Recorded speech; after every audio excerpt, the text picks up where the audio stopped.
Halo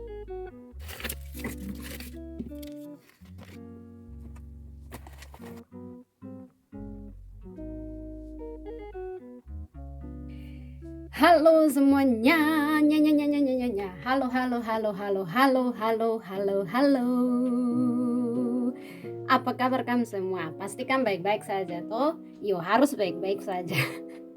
Minta maaf saya paksa kamu untuk kamu baik-baik saja. Sebenarnya kamu bebas untuk mengekspresikan kamu punya keadaan. Kalau kamu tidak baik-baik saja, kamu harus berani bilang saya tidak baik-baik saja. Jangan kamu pura-pura jangan kamu pura-pura baik-baik saja di depan orang.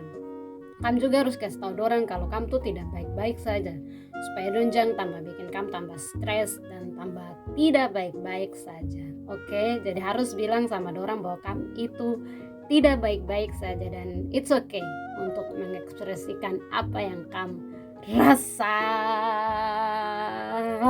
By the way, kamu tahu hari ini saya mau bikin apa? Atau saya mau cerita tentang apa? Tebak. Lama. Saya kasih tahu kan saya sudah.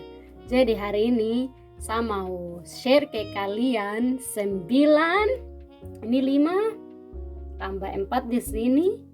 Saya mau share ke kalian 9 hal yang saya suka selama saya tinggal di Jerman sini. Oke, kalau begitu, tidak usah lama-lama lagi. Langsung saja kita let's go. Oke, nomor 1, tepat waktu atau on time. Jadi orang-orang di sini itu mereka sangat tepat waktu sekali. Mereka akan datang on time kalau kita buat janji dengan mereka. Dan atau mereka juga akan menyelesaikan mereka punya pekerjaan sesuai dengan deadline yang sudah mereka tentukan begitu. Misalnya, oke, dari jam segini sampai jam segini hal ini harus selesai.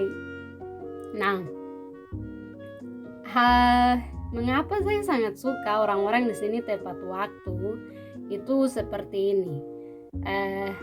Kalau mereka sudah buat janji, selain mereka tepat waktu, di dalam ketepatan waktu mereka itu ada kedisiplinan dan ada rasa kepercayaan yang tinggi begitu. Jadi di situ pribadi mereka itu ditantang untuk terus setiap hari berkembang.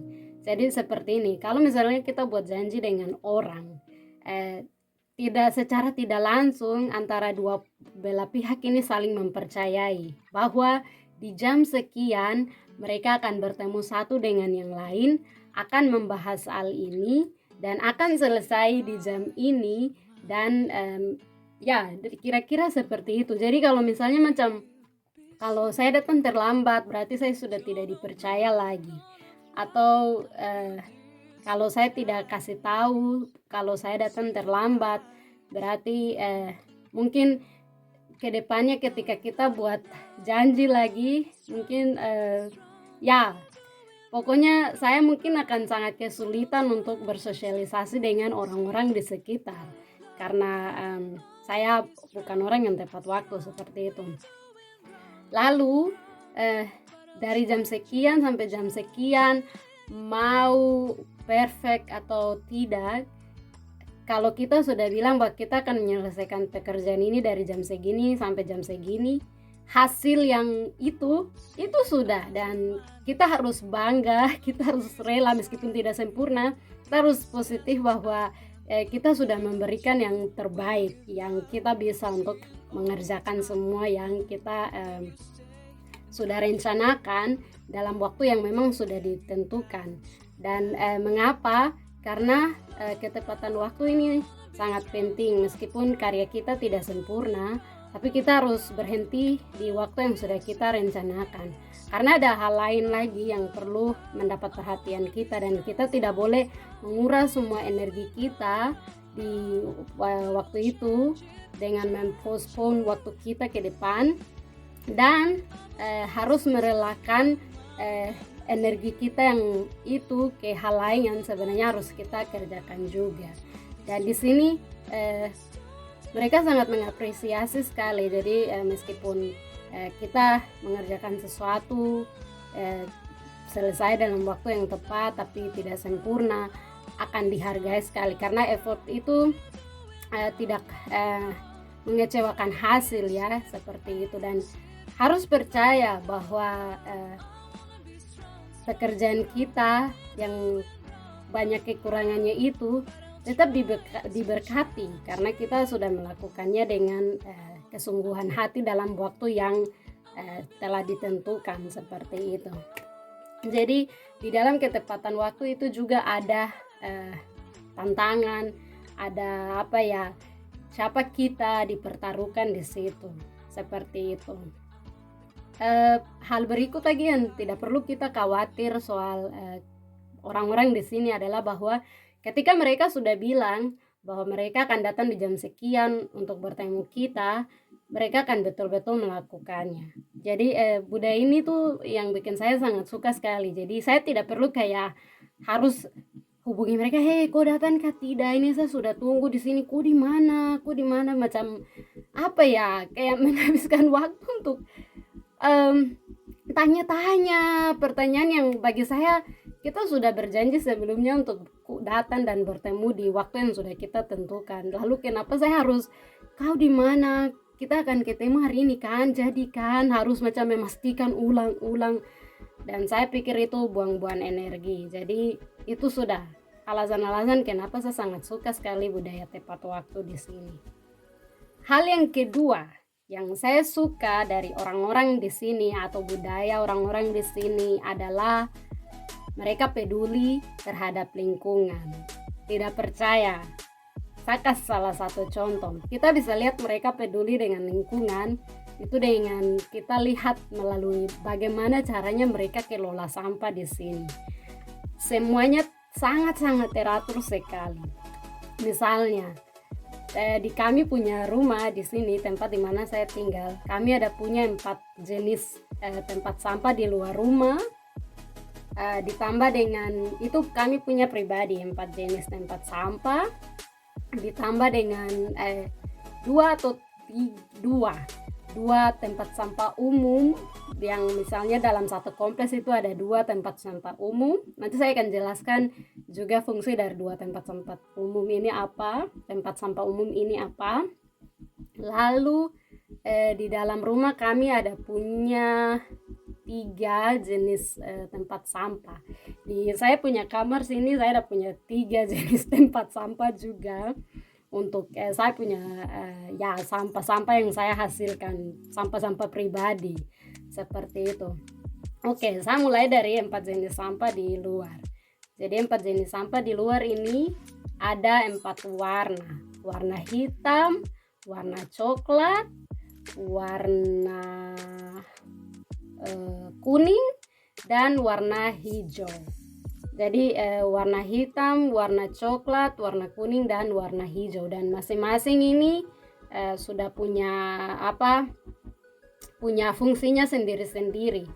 Jadi sampah yang misalnya kita tidak bisa pilah, dia ini plastik atau apa itu, dan kita juga tidak bisa tentukan apakah dia ini sampah yang bisa didaur ulang, itu kita taruh di tempat sampah sendiri. Itu warna hitam atau warna apa saya lupa, meskipun ada di luar tapi karena harus banyak jadi harus hati-hati, tapi saya tidak ingat terlalu, saya harus keluar dan cek baru taruh. Saya biasa begitu, saya lupa karena saya juga tidak buang sampah sering, jadi saya tidak ingat, tapi seperti itu.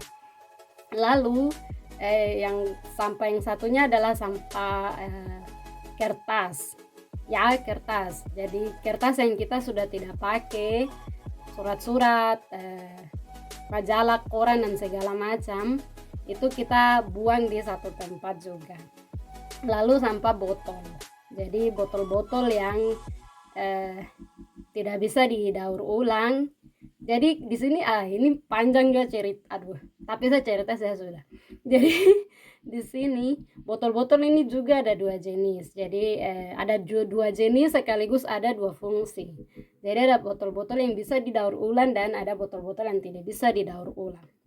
Botol-botol yang didaur ulang itu misalnya botol-botol yang bisa menghasilkan uang. Jadi misalnya kayak Kita bisa ke Aldi atau ke supermarket yang lain.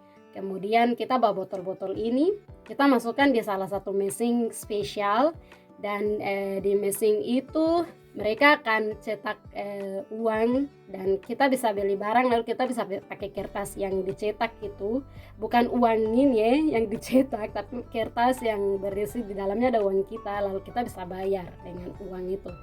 Di sini ada contoh, tunggu sabar, saya ada punya satu botol di sini, tapi saya lihat dulu ini botol yang bisa dibawa ke ya teman-teman lihat di sini. Ini ada tandanya di sini. Ini tandanya 25 sen. 25 sen. Ini itu artinya botolnya kita bisa pakai Aldi atau DM. Kita kasih masuk ke dalam mesin, terus kita uangnya keluar, kita bisa beli lagi atau bayar pakai uang itu. Lalu ada botol-botol yang recycling. Yang recycling inilah yang kita taruh di tempat sampah tadi. Nah, kemudian tempat sampah yang berikut adalah tempat sampah untuk ya organik ya, tempat sampah organik. Jadi makanan-makanan, kayu-kayu, ya sampah-sampah yang bisa apa, ya pokoknya teman-teman tahu lah sampah organik itu sampah apa, seperti itu. Itu kami tuh sampah-sampah di luar seperti itu. Lalu jadi setiap hari kami makan, kami sampah apa tuh, kalau mau buang di tempat sampah tuh harus dicek ini recycling kah tidak, ini bisa kami bawa ke toko dan bisa kasih masuk di mesin spesial itu dan dia hasilkan uang atau tidak. Ini ini bisa sampah-sampah yang bisa dicerna atau tidak dan sebagainya. Jadi setiap hari harus hati-hati juga pas pilih-pilih dan buang, seperti itu. Lalu sampah di dalam rumah kami juga ada punya 3 sampah organik, sampah kertas atau ya kertas, lalu plastik dan plastik. Ini semua sampah organik tentu sudah teman-teman sudah tahu ya. Misalnya kami itu sampah dari makan buah, masak, sayur-sayur, sampah sayur dan makanan kami buang ke situ.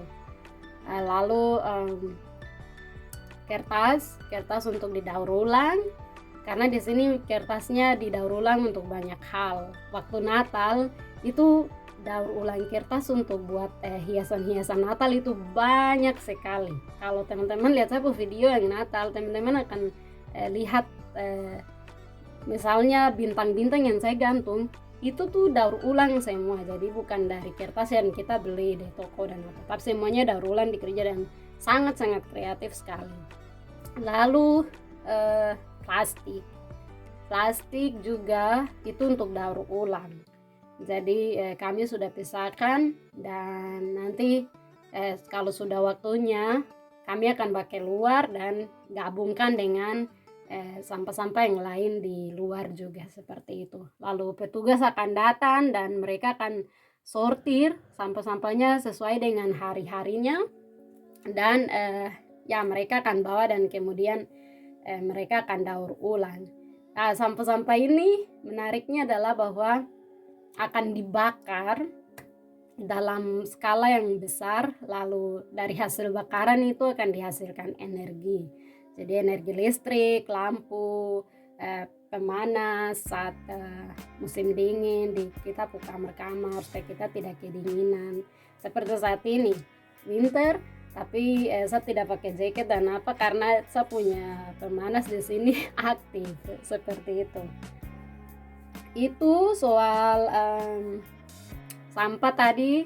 Terus tadi saya sudah sebut 2 jenis sampah di luar.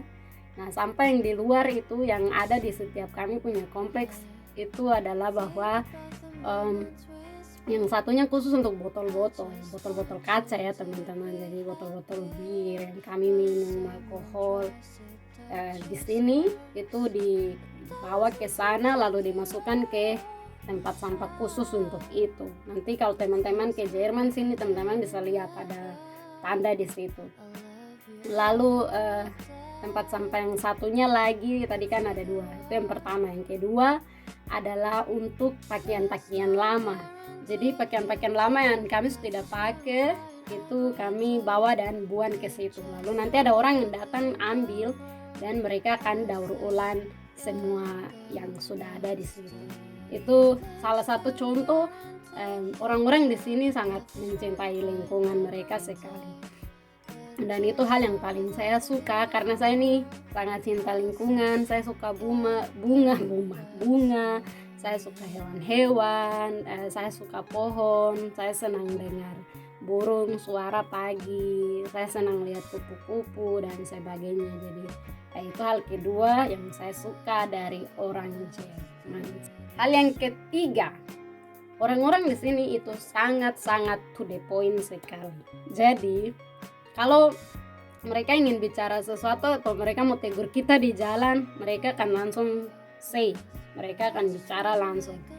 Itu hal yang saya sangat suka sekali karena melalui sudut poinnya mereka itu kita selalu diperbaiki setiap saat begitu. Jadi saya kasih contoh. Satu waktu saya nih sedang menyeberang jalan, lalu lampu penyeberangan jalan lampu merah, tapi lampunya masih merah, tapi saya menyeberang. Lalu di situ ada seorang bapak di situ, dia bicara pakai bahasa Jerman. Dia bilang kalau lampunya masih merah jadi saya tidak boleh menyeberang. Lalu saya bilang ya tidak masalah, lampunya merah atau hijau, tapi tidak ada mobil sama sekali yang lewat di sini karena memang hari itu tidak ada mobil yang lewat.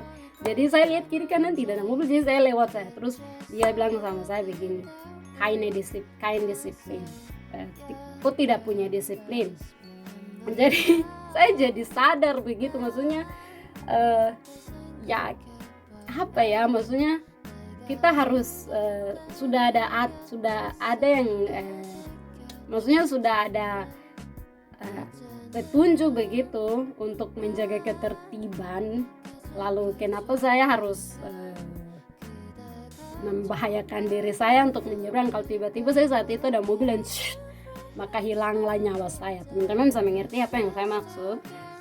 Jadi seperti itu. Mereka di sini tuh to the point, langsung bicara apa yang ada di mereka punya muka. Dan mereka tuh kalau kita masih rasa kayak tahan hati kalau misalnya itu orang lain, kita tidak berani tegur begitu. Tapi di sini mereka tuh berani sekali untuk menegur orang lain kalau orang lain buat salah. Seperti saya tadi, saya dan bapak itu tidak saling kenal, tapi bapak itu dia tegur saya. Dan saya ambil itu sebagai sesuatu yang positif karena mungkin bapak dia khawatir saya menyeberang lalu tiba-tiba ada mobil dan saya punya nyawa juga ikut seperti itu. Teman-teman bisa mengerti apa yang ingin saya sampaikan di sini ya. Jadi kalau di sini teman-teman tidak perlu rasa tahan hati. Di sisi lain, misalnya nih, kalau kita rapat, ada pertemuan atau apa, teman-teman punya ide yang bagus, teman-teman ingin bilang sesuatu, say it. If you have something in your mind, say it. You are allowed to say it. Jadi teman-teman silakan bilang apa yang ingin teman-teman bilang. Dan teman-teman tidak perlu khawatir karena mereka di sini tuh aman-aman saja, fine-fine saja dengan apa yang teman-teman akan sampaikan. It doesn't matter if it's something good or bad, just say, And sama-sama kita akan belajar dan kita akan berkembang. Oke, teman-teman bisa mengerti ya apa yang saya coba. Semoga seperti itu. Hal yang keempat, hidup dengan aturan. Jadi orang-orang di sini mereka hidup dengan aturan. Seperti contoh tadi, pas saya menyeberang lampu merah saya ditegur karena mereka hidup dengan aturan, mereka terbiasa mematuhi aturan. Atau misalnya seperti saya ini suka menyanyi, suka main gitar keras-keras, tapi saya sadar karena di sini tidak diperbolehkan untuk menyanyi ribut-ribut dari jam berapa ya? Dari jam 10 malam sampai dengan jam 6 pagi. Jadi kita tidak boleh ribut-ribut, karena kalau macam kita ribut, putar lagu besar-besar, berteriak-berteriak, kita tetangga akan telepon polisi dan polisi akan datang dan cek. Oke. Dan teman-teman, kalau polisi sudah datang dan cek, itu panjang sekali karena akan ada investigasi dan lain sebagainya. Kan kita akan diambil statementnya dan semua. Oke, akan dicek dan semua. Teman-teman paham? Lalu di sini misalnya di jalan-jalan itu semua sudah ada jalannya. Jalan untuk kereta ada sendiri, jalan untuk sepeda, saya biasa pakai sepeda juga, jalan untuk mobil, kendaraan roda 2 dan 4, semuanya ada ya. Nah, jadi kalau jalan untuk pejalan kaki, misal lupa tambah, sorry teman-teman, jalan untuk pejalan kaki. Jadi jalur sepeda itu kita tidak bisa lewat di jalur sepeda itu. Nanti ada yang tegur kita seperti bapak tadi dia tegur saya seperti itu. Jadi teman-teman paham. Jadi kalau teman-teman di sini jalanlah, misalnya kalau teman-teman jalan kaki, jalan di tempat yang sudah teman-teman jangan khawatir, tidak ada tempat untuk teman-teman jalan karena semua sudah disediakan di sini. Jadi teman-teman silakan jalan saja sesuai dengan yang sudah disediakan. Kalau pakai sepeda, bersepedalah di jalur sepeda, pakai mobil, mengendarailah mobil di jalur mobil, ikut kereta dan sebagainya. Seperti itu teman-teman. Oke. Lalu hal yang kelima, orang-orang di sini sangat mencintai siapa mereka. Jadi mereka tidak perlu menjadi orang lain supaya disukai oleh banyak orang. Mereka suka siapa mereka, dan mereka belajar selalu dari masa lalu. Ya kita tahu Jerman punya masa lalu yang kelam buat semua dunia. Tapi orang-orang di sini, misalnya anak-anak muda di sini, beberapa teman-teman yang saya kenal, mereka bilang mereka tidak ingin bahas tentang masa lalu yang buruk-buruk. Mereka selalu mau bahas tentang hal yang baik-baik saja, dan mereka mau menjadi negara yang baik ke depan. Seperti itu teman-teman. Jadi saya suka sikap mereka yang seperti itu. Ya, saya pikir sebuah negara juga harus selalu memperbaiki diri. Jadi kalau yang sudah buruk-buruk di masa lalu, janganlah kita hidup dan kenang, dan ya maksudnya kadang baik juga untuk melihat hal-hal itu sebagai proses pembelajaran buat kita, tetapi itu tidak harus menghentikan kita untuk menjadi pribadi, menjadi bangsa yang yang baik di masa sekarang dan juga di masa depan. Seperti itu. Nah, yang keenam adalah sapaan atau salam. Saya suka sekali di sini. Jadi sangat-sangat tipis Jerman sekali. Jadi setiap hari kita bisa dengar ada kata-kata misalnya dari halo, sama sekali, lalu mereka akan lanjutkan dengan tanya apa kabar,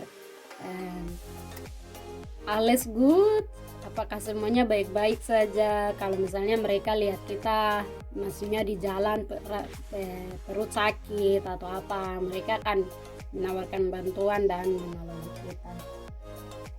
Itu sih yang saya suka. Jadi saya punya pengalaman saya tidak ingin cerita soal itu, tapi pokoknya pengalaman waktu itu, lalu ada orang yang tolong saya, dia telepon saya punya keluarga, dan saya punya keluarga datang dan jemput saya. Lalu ya pokoknya seperti itu.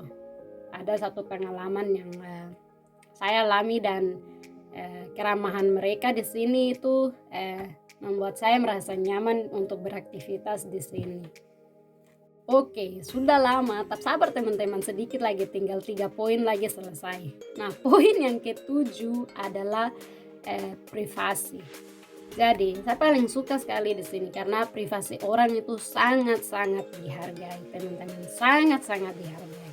Mungkin teman-teman lihat orang-orang di sini tidak banyak yang posting mereka punya wajah, atau posting mereka punya teman-teman punya wajah di media sosial, karena mereka sangat-sangat menghargai privasi. seseorang di sini, dan memang ada aturan yang secara khusus mengatur tentang itu, teman-teman. Jadi misalnya seperti saya kerja dengan anak-anak kecil, ada aturan yang mengatur secara khusus privasi anak-anak kecil. Bahkan anak-anak ini mereka punya orang tua juga, ada aturan yang mengikat tentang privasi dari anak-anak ini, seperti itu. Jadi anak-anak ini salah satu contoh, saya tidak boleh foto mereka tanpa izin dari mereka punya orang tua, teman-teman. Saya tidak boleh foto mereka tanpa izin dari mereka punya orang tua. Jadi kalau misalnya saya mau posting mereka punya foto, saya harus minta izin sama mereka punya orang tua, atau saya harus buat surat yang mereka tanda tangani bahwa mereka bersedia wajah mereka saya posting atau saya gunakan untuk kepentingan pekerjaan dan sebagainya, ya. Lalu kalau saya mau posting saya punya foto dengan saya punya teman-teman, misalnya beberapa orang yang kelihatan di saya punya video di sini di YouTube, saya selalu harus minta izin sama mereka. Bukan selalu, tapi saya harus minta izin sama mereka. Apakah boleh mereka punya muka saya posting di saya punya media-media sosial. Seperti itu, teman-teman. Kalau tidak, mereka bisa tuntut saya, dan ya, teman-teman tahulah kelanjutannya akan seperti apa. Saya salah. Jadi sini privasi orang itu sangat-sangat dihargai. Tidak hanya soal tentang media sosial, tapi juga seperti saya ini lagi menangis ini, saya menangis sekali, saya sedih. Lalu mereka datang dan mereka tanya kayak tadi ya, alles gut, semua baik-baik saja. Lalu saya bilang ya semua baik-baik saja. Atau mereka tanya misalnya kenapa aku menangis, saya bilang saya tidak ingin bicara, saya tidak ingin share ke kalian kenapa saya menangis. Mereka akan menghargai itu, mereka akan tidak akan tanya lagi. Yang berikut adalah misalnya dalam suatu kegiatan kita mendapat undangan tapi kita tidak mau pergi ke sana karena misalnya contoh kita tidak suka kegiatan itu, lalu orang akan telepon kita minta kita punya konfirmasi, atau kita telepon mereka dan kita konfirmasi kalau kita tidak akan datang dan hadir di acara itu, teman-teman. Oke? Lalu kita tidak perlu menjelaskan dan mereka tidak akan tanya kayak kenapa kok tidak hadir, kok tidak suka dia kah di sana atau acara ini bagaimana aja kok tidak hadir. No, kita bisa saya bilang minta maaf saya tidak hadir karena ada hal lain yang saya lakukan. That's it. Kita tidak perlu panjang lebar lagi bilang bahwa bla bla bla, karena orang di sini sangat menghargai kita punya privasi dan kita punya. Jadi kalau kita tidak mau jelaskan kenapa kita tidak mau hadir, it's not a problem, oke? Itu bukan masalah di sini. Dan teman-teman jangan khawatir, setelah kita tidak datang ke pertemuan itu atau kegiatan itu, kita punya hubungan dengan orang-orang yang itu tetap baik kok. Mereka tidak akan kayak ini ikut datang kita pertemuan kemarin nanti suara-suara tiga di belakang. No, tidak ada hal-hal itu di sini. Jadi teman-teman tidak perlu khawatir, karena itu semua orang punya hidup, semua orang punya privasi, dan tugas kita sebagai orang lain adalah menghargai itu, teman-teman. Kita harus menghargai privasi orang lain, teman-teman. Oke? Karena teman-teman ya, orang punya perasaan, orang punya struggle, orang punya pergumulan dalam hidup yang kita tidak tahu.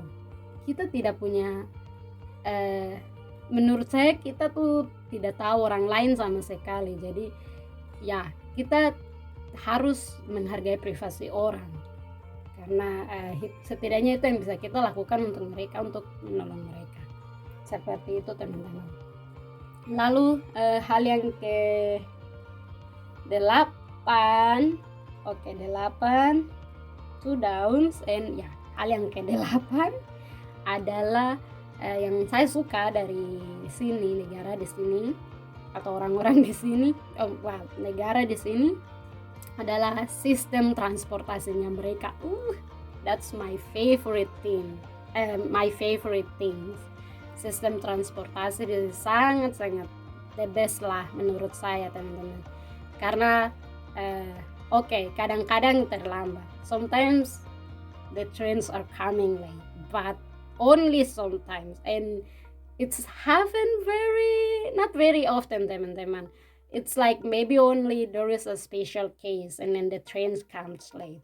But every time the train is come on time, their bus is come on time, and there is a special times that already ya ada waktu yang already setting everything, ada waktu yang sudah diatur untuk semua kendaraan ini bertransportasi dari satu tempat ke tempat yang lain, ya. And I love it. we can go to another city by a train, guys. We don't need a plane like in Indonesia. If I want to go to Jakarta, I need a plane. Or, for example, from Jayapura to Wamena, I need an airplane to go there, okay? I need a big ship, and it takes days to go to some places. I know, I understand very well, because it's geography's problem or reasons, yeah. But it's so easy here to go and to connect to other places. So that's the things that I love here in Germany. And the way or the tools are provided to help us to like buying the ticket and to get the information. It's so easy. We can have that in the applications, and then kita bisa bayar semua dengan kita punya nomor rekening secara online. Oke, teman-teman bisa mengerti apa yang saya maksud? Tidak hanya di sini, tapi juga kalau teman-teman mau pergi ke negara lain di sekitar Eropa, teman-teman bisa pakai kereta.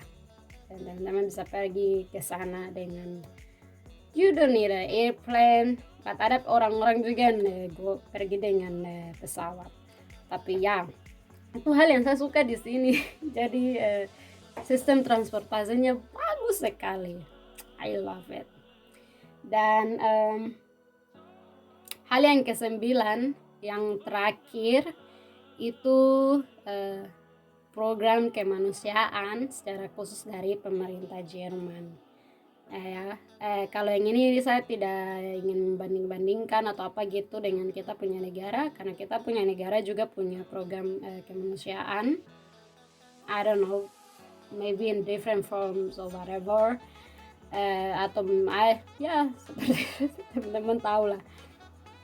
Tapi di sini program-program yang saya suka di sini, atau ide mengapa program-program itu ada adalah sangat-sangat simpel, dengan memberikan idenya adalah memberikan kesempatan ke negara lain atau orang-orang dari negara lain untuk datang ke sini. Jadi Jerman membuka rumah pintu hatinya untuk menerima orang-orang dari negara lain untuk datang ke sini, belajar tentang budaya di sini, hal-hal baik yang ada di sini.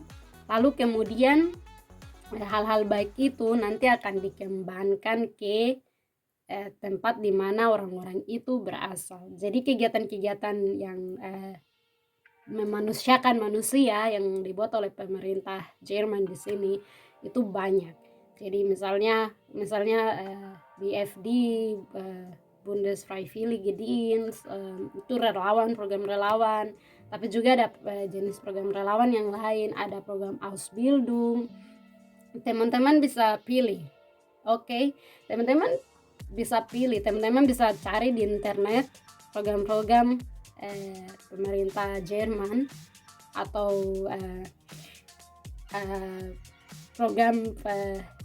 program Ausbildung yang teman-teman bisa pilih untuk datang ke Jerman sini. Dan teman-teman bisa akan ketemu itu di internet, dan teman-teman tidak perlu tunggu kesempatan yang sangat spesial sekali untuk bisa datang ke sini. Melalui program-program itu teman-teman punya kesempatan untuk bisa datang ke sini. Tapi tentu saja teman-teman diwajibkan untuk belajar bahasa Jerman sebelum ke sini, teman-teman. Jadi mungkin teman-teman harus belajar bahasa Jerman dulu, dan supaya nanti teman-teman bisa datang ke sini dengan sangat mudah, karena itu menjadi salah satu syarat. Tidak syarat yang kayak harus wajib, tapi ya mereka akan tetap tanya teman-teman sudah belajar bahasa Jerman tadi, karena teman-teman butuh untuk berkomunikasi dengan orang-orang di sini dengan bahasa Jerman. Dan teman-teman saya kasih tahu bahasa Jerman itu adalah bahasa yang sulit dan butuh waktu yang sangat panjang sekali untuk belajar bahasa Jerman. Dan tapi kalau teman-teman sudah bisa berbicara dalam bahasa Jerman, saya ingin bilang teman-teman harus bersyukur dan teman-teman harus bangga karena itu, karena bahasa Jerman adalah bahasa yang paling sulit menurut saya untuk dipelajari seperti itu. Orang-orang di sini bisa bahasa Inggris, tapi ya anyways, pokoknya bukan itu yang menjadi topik. Tapi program-program pemerintah di sini untuk memanusiakan manusia itu saya suka karena ada banyak juga. Saya juga salah satu dari program itu, saya ikut program itu. Saya tidak bisa sebut dengan pasti atau jelaskan dengan pasti di sini. Tapi ya teman-teman bisa buka di internet dan bisa cari, dan teman-teman bisa daftar, dan teman-teman secara mandiri bisa melakukan semuanya sendiri tanpa ya anyways seperti itu teman-teman. Tapi kalau teman-teman penasaran dengan apa yang saya lakukan saat ini di sini, teman-teman bisa komen supaya mungkin saya bisa jelaskan, saya bisa kasih masuk ke alamat website-nya dan teman-teman bisa daftar seperti itu teman-teman. But first learn Deutsch or learn German. Oke, teman-teman harus belajar bahasa Jerman supaya nanti pas teman-teman datang ke sini, teman-teman tidak seperti saya yang kesulitan untuk beradaptasi dan berkomunikasi karena bahasa Jerman saya yang sangat sedikit sekali.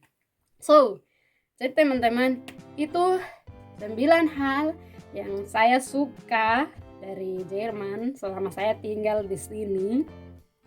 Kalau memang mungkin ada hal-hal lain lagi saya tidak tahu, silakan teman-teman tambahkan dan komen sendiri.